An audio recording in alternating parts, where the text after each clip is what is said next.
Okay, so I just want to go over one more problem really quick, make sure that we can solve these. So a proton is 3 centimeters away from a positive charge of zero point 0.3 coulombs. What is the magnitude and direction of the electric force experienced by each charge? So it's a proton in another positive charge's electric field.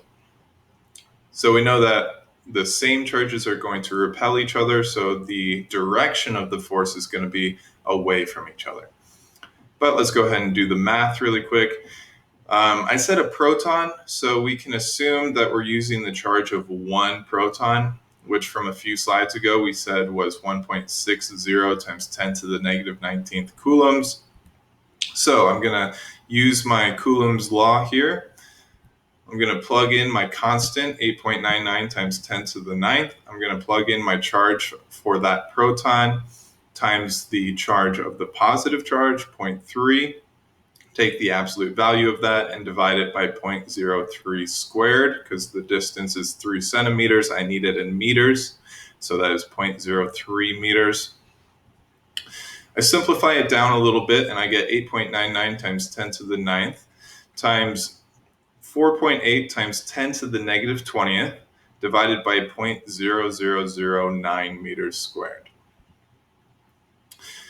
When I do 4.8 times 10 to the negative 20th divided by 0.0009, I end up with 5.33 times 10 to the negative 17th.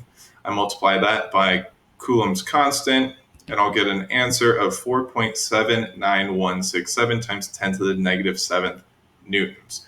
It's a lot less force, but again, this is just one single proton, so I was not expecting the force to be very significant in this case. Make sure that you're going through these problems with your calculator. Make sure you're getting the same numbers that I am. If you have any questions, make sure you come into my Google Meet sessions.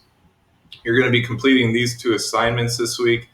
Assignment 1, Charge and Electrical Interactions worksheet. You're just going to be answering conceptual problems and math problems about charge and electrical interactions using the Google Form worksheet.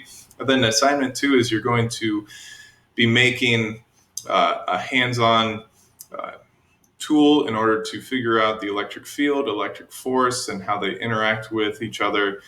So go ahead and take a look at those assignments and let me know if you have any questions, and have a good week.